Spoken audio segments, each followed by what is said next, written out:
Caião, você acabou de responder, eu acho, mas eu acho que vale a pergunta. Se você quiser acrescentar alguma coisa, espera ver com o tempo. O irmão não sabe o quanto tem sido importante na minha vida no que diz respeito à compreensão do Evangelho desde minha conversão em 96. Caião, sou pastor e 50% da congregação é de crianças, adolescentes e jovens. Minha maior preocupação é com o ensino da palavra do Evangelho. No entanto, sinto a pressão que coisas das quais você esteve falando exercem sobre o consciente coletivo do povo. Oro e procuro trabalhar a fim de que o povo tenha uma consciência plena da sua posição em Cristo. Sei que muitos colegas sinceros enfrentam mesmo de leão. Caio, minha pergunta é direta. Como enfrentar isso tudo?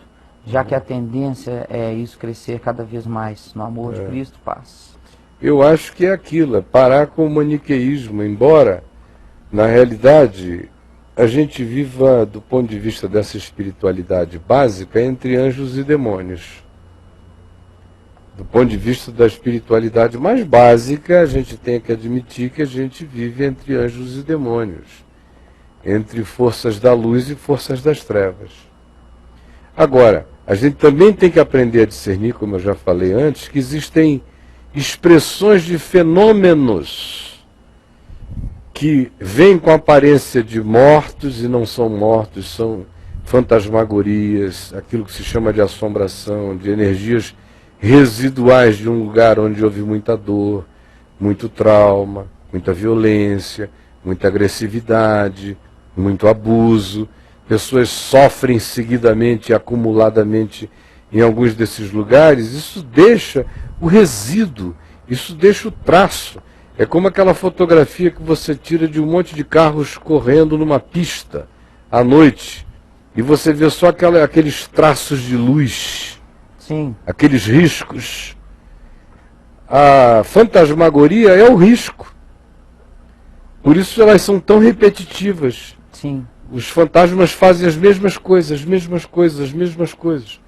Quando você vira um fantasma interagindo de maneira inteligente, saiba, já foi o demônio que entrou na vestimenta hologrâmica da fantasmagoria para enganar o indivíduo na interlocução. Ele dá mais forma a esse traço? Ele dá inteligência. Inteligência. Porque, do contrário, é uma câmera de repetição das mesmas imagens, das mesmas imagens. É um eco. É um eco das mesmas imagens. Quando começa a interatividade, é porque os demônios se aproveitaram. Deu inteligência. Um anjo do Senhor nunca vai se aproveitar de uma fantasmagoria.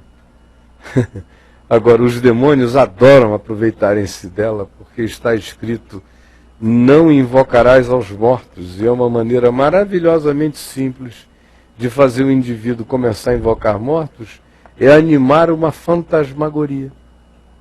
Uma fantasmagoria que tem uma animação relativa, repetitiva, que fica só rodando as mesmas imagens, é um disco que travou, é um holograma que se repete, é um eco que volta ali. Aí eles entram, esses espíritos malignos, e começam a animar isso, a usar a expressão energética, psíquica, para construir uma relação dialogal e de inteligência. Aí você pode ter certeza que você já entrou no cenário que faz a cabeça do espiritismo kardecista, que nada mais é do que isso. Naquele caso ali, é muito mais do que isso no espiritismo, porque tem a invocação dos mortos. Não são os mortos que vêm, mas são aqueles que o apóstolo Paulo disse que tem o poder de se transformar em anjos de luz. Quanto mais no vovô, na vovó, no meu filho, ou seja lá em quem quer que a minha projeção angustiada deseje encontrar como expressão de formatação espiritual que venha na minha direção. Ora, se o diabo se transforma em anjo de luz, se transforma em ministro de justiça, não seria simples demais para ele se transformar em qualquer das minhas expectativas projetadas de saudade, uma vez que alguém que eu ame tenha morrido e eu vá a um determinado lugar para invocá-lo?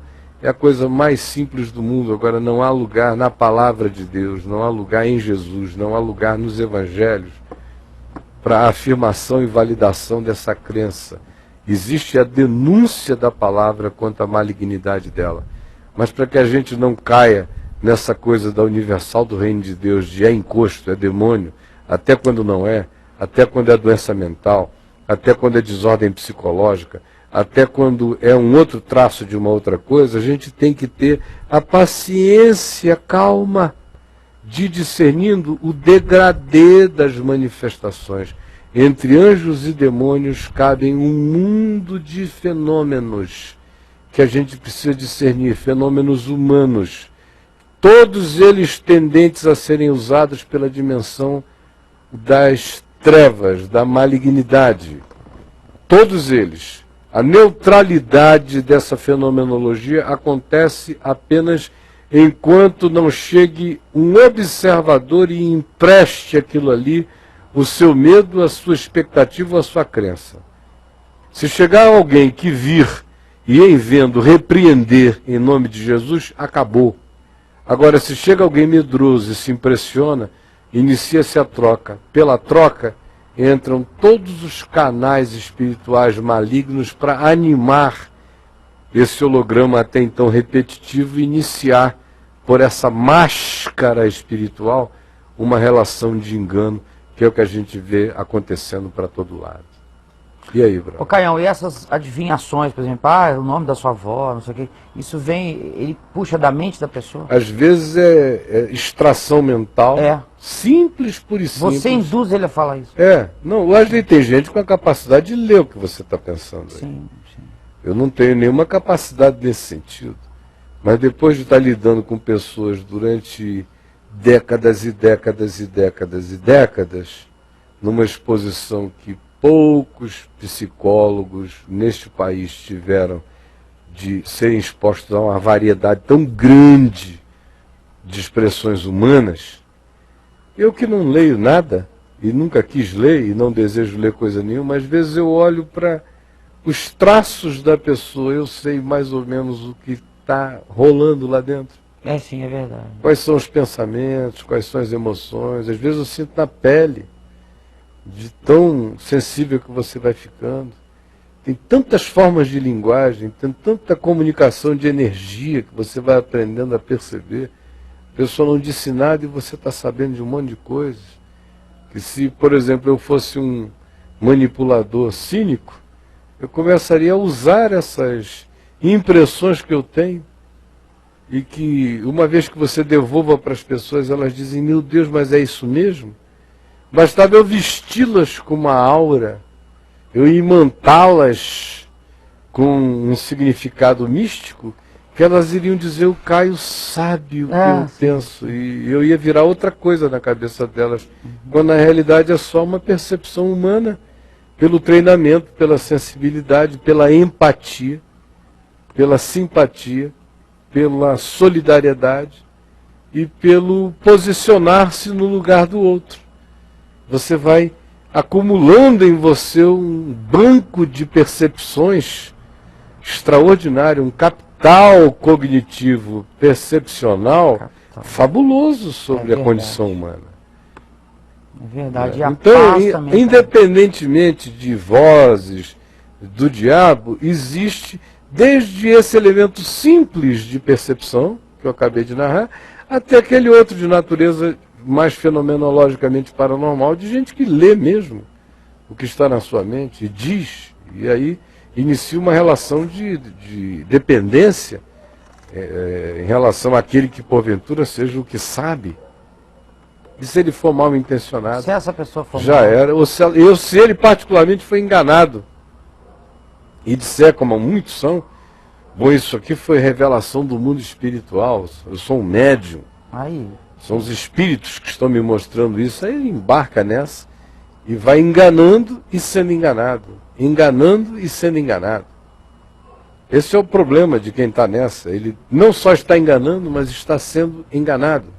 Como diz Paulo, escrevendo a Timóteo, na segunda epístola, no capítulo 3, nos versos 5 e 6, enganando e sendo enganado é a expressão que ele usa. Mas e aí, brother? Cara. Espero ter ajudado ao meu amigo pastor. Mas essa paz também, Caio, que você tem, você percebe. O olhar, a intenção. Não, tudo tem que ser vivido com paz. Se você está tranquilo, você nota a tranquilidade do outro. Agora, uma pessoa aflita e não percebe nada, passa tudo batido, atropelado, o ônibus passa a nem ver.